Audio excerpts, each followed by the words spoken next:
আপোনালোকে চাওক পৰীক্ষাৰ ৰিজাল্ট দিলে এতিয়া টিভিত কি ওলাই কোন মন্ত্ৰীৰ খুলখালিয়েক তাৰ নাম নোলায় কোন অফিচাৰৰ খুলখালিয়েক তাৰ নাম নোলায় ৰিজাল্ট দিলে ওলাই যে ই অমুক গাঁৱৰ তৰকাৰী বেপাৰী ছোৱালী ই অমুক গাঁৱৰ খেতিয়কৰ ল'ৰা ই অমুক গাঁৱৰ ৰিক্সা চালকৰ ল'ৰা ই অমুক গাঁৱৰ ঠেলা চালকৰ ল'ৰা মন্ত্ৰীৰ খুলখালিয়েকৰ পৰা অসমখনক আমি তৰকাৰী বেপাৰী ল'ৰালৈকে আমি ৰূপান্তৰ কৰিলো আৰু এইটোৱে হৈছে আমাৰ জীৱনৰ আটাইতকৈ ডাঙৰ সফলতা ইয়াৰ ফলত কি হৈছে এতিয়া ল'ৰা ছোৱালীক মাক দেউতাকে কয় যে পঢ় চাকৰি পাবি 1 কোটিলৈকে টকা ঘোষ দিম মুক চাকৰিটো যেনে তেনে কৰি দিব লাগে মানুহে ভাবিছিলে টকা দিয়াটোৱে নিয়ম আৰু বিনা টকা চাকৰি কেতিয়াও সম্ভৱে হ'ব নোৱাৰে আৰু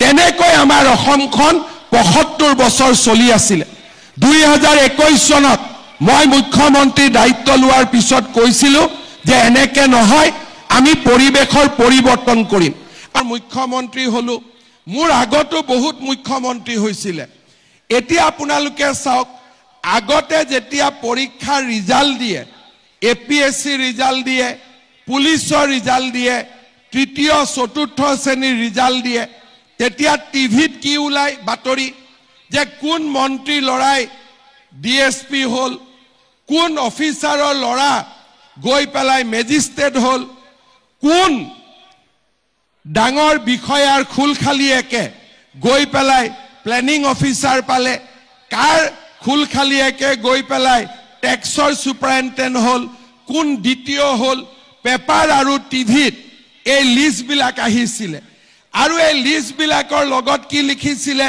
যে এনেকুৱা এটা চাকৰি পাবৰ কাৰণে হয় মন্ত্ৰী বিধায়কৰ খুলখালিয়েক হ'ব লাগিব নহলে মন্ত্ৰী বিধায়কৰ লৰা হ'ব লাগিব নহলে মন্ত্ৰী বিধায়কৰ আখে পাখে থাকিব লাগিব পঢ়া শুনাৰ কোনো মূল্য নাই পঢ়া শুনা কৰিলে অসমত কোনেও চৰকাৰী চাকৰি নাপায় আৰু মানুহে এটো মানি লৈছিল মোৰ ওচৰতে আহি কয় যে দাদা কিবা এটা লাইন দিয়ক মই মেজিষ্ট্ৰেট হ'ব লাগে কোনোবা আহি কব যে মই 1 কোটিলৈকে টকা ঘোষ দিম মুক চাকৰিটো যেনে তেনে কৰি দিব লাগে মানুহে ভাবিছিলে টকা দিয়াটোৱে নিয়ম আৰু বিনা টকা চাকৰি কেতিয়াও সম্ভৱে হ'ব নোৱাৰে আৰু তেনেকৈ আমাৰ অসমখন ৭৫ বছৰ চলি আছিল 2021 চনত মই মুখ্যমন্ত্ৰী দায়িত্ব লোৱাৰ পিছত কৈছিলো যে এনেকে নহয় আমি পৰিবেশৰ পৰিৱৰ্তন কৰিম আজি মই 1.5 লাখ ল'ৰা ছোৱালীক চাকৰি দিলো 1.5 লাখ ল'ৰা ছোৱালীৰ পৰা 1 লাখ টকাকৈ যদি মই ললোহেঁতেন মোৰ পকেটত 1500 কোটি টকা আহিলেহেঁতেন আৰু 1 লাখ দিয়াটোত কাৰো আপত্তিয়ে নাই 10 লাখ 15 লাখ 20 লাখ 1 কোটিলৈকে দিয়ে 1 লাখ দিলেতো হাঁহি দি দিব আজিয়ে যদি মই ইয়াত কওঁ যে আপোনালোকৰ ল'ৰাক মই চাকৰি দিম 1 লাখ টকা মোক গধূলিৰ ভিতৰত দিয়ক সবেইটো গধূলিৰ ভিতৰতে লৈ আহিব 1 লাখ টকা যদি মই ললোহেঁতেন 1500 কোটি টকা মোৰ ঘৰত গ'লহেঁতেন কংগ্ৰেছ দলে কয় যে মই দুৰ্নীতি কৰো আৰে দুৰ্নীতি যদি কৰিলোহেঁতেন 1500 কোটি টকাটো মোৰে পকেটত আহিলেহেঁতেন আজি আপোনালোকে চাওক পৰীক্ষাৰ ৰিজাল্ট দিলে এতিয়া টিভিত কি ওলাই কোন মন্ত্ৰীৰ খুলখালিয়েক তাৰ নাম নোলায় কোন অফিচাৰৰ খুলখালিয়েক তাৰ নাম নোলায় ৰিজাল্ট দিলে ওলাই যে ই অমুক গাঁৱৰ তৰকাৰী বেপাৰী ছোৱালী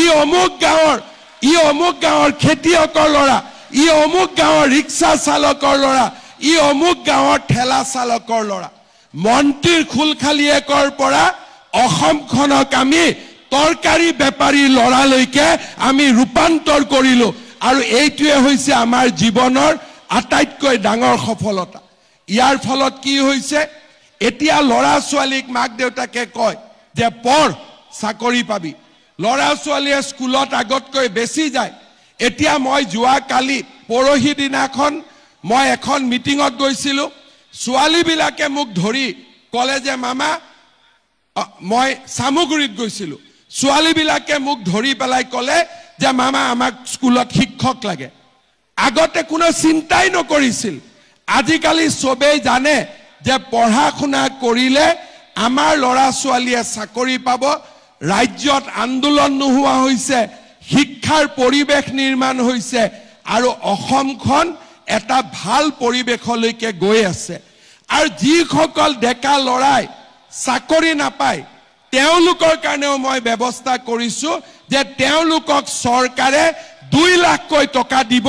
লোৱাৰ কথা বাদ দিয়ক, ওলোটাই 2 লাখকৈ আমি টকা দিম যাতে ল'ৰা ছোৱালীয়ে ব্যৱসায় কৰি খাব পাৰে। আগতে চিন্তা কৰক, চাকৰিৰ নামত টকা লৈছিলে, এতিয়া টকা লোৱাটো বাদে দিয়ক, বিনা পইচাত চাকৰি, আৰু যিকেইটা ল'ৰাই চাকৰি নাপায় তেনেকুৱা 2 লাখ ল'ৰাক 2 লাখ টকা কৰি ব্যৱসায় কৰিবৰ কাৰণে আজি চৰকাৰে টকা দিয়া আৰম্ভ কৰিছে। বেংকৰ লোন নহয়, ডাইৰেক্টলি টকা দিয়া আৰম্ভ কৰিছে। আপোনালোকৰ এই গোটেই কথাবোৰ আপোনালোকে আলোচনা কৰিব। কংগ্ৰেছৰ মানুহবিলাকে আমাক ইমান দিন শোষণ কৰিলে, আমাক একো সুবিধা নিদিলে। মেইন কথাটো হ'ল যে আমি টকাটো কেতিয়া পাম। এইকেইদিন আমি ধুনীয়া কৰি ভেৰিফিকেশ্যন বিলাক কৰি আছো। পৰীক্ষাৰ ৰিজাল্ট দিলে এতিয়া টিভিত কি ওলাই, কোন মন্ত্ৰীৰ খুলখালিয়েক তাৰ নাম নোলায়, কোন অফিচাৰৰ খুলখালিয়েক তাৰ নাম নোলায়। ৰিজাল্ট দিলে ওলাই যে ই অমুক গাঁৱৰ তৰকাৰী বেপাৰীৰ ছোৱালী, ই অমুক গাঁৱৰ খেতিয়কৰ ল'ৰা, ই অমুক গাঁৱৰ ৰিক্সা চালকৰ ল'ৰা, ই অমুক গাঁৱৰ ঠেলা চালকৰ ল'ৰা। মন্ত্ৰীৰ খুলখালিয়েকৰ পৰা অসমখনক আমি তৰকাৰী বেপাৰী ল'ৰালৈকে আমি ৰূপান্তৰ কৰিলো। আত্মসহায়ক গোটত 10,000 টকা দিম বুলি কৈছিল, এতিয়ালৈকে টকাটো অহা নাই। সেইটো চিন্তা কৰে নে নকৰে? সেইটো মাজে মাজে চিন্তা আহি থাকে, হয় নে নহয়? এতিয়া আপোনালোকে মনত কৰক যে মই যি কৈছো আজিলৈকে কেতিয়াবা কোনবা কথা এনে কৈছো নেকি? যি কৈছো হৈছে নে নাই? এতিয়া আমাৰ এই আঁচনিটোৰ নাম হ'ল মহিলা উদ্যমিতা আঁচনি। কিছুমানে কয় গছ লগাবৰ কাৰণে পইচা দিছে, আমি গছ লগোৱাৰ কাৰণে পইচা দিয়া নাই। এইটো ভুল ধাৰণা নল'ব, কাৰণ গছডাল লাগিলে ডাঙৰ হ'লে গছডাল আপোনালোকে মোৰ ঘৰত কাটি নিদিয়ে, গছডাল আপোনালোকৰ ঘৰতে থাকিব, না কাটি পেলাই মোক দিব? মোকতো নিদিয়ে।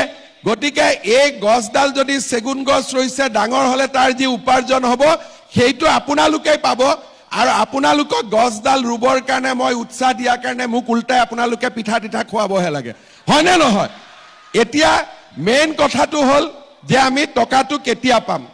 এইকেইদিন আমি ধুনীয়া কৰি ভেৰিফিকেশ্যন বিলাক কৰি আছো। 28 তাৰিখৰ ভিতৰত আমাৰ ভেৰিফিকেশ্যন বিলাক কমপ্লিট হৈ যাব।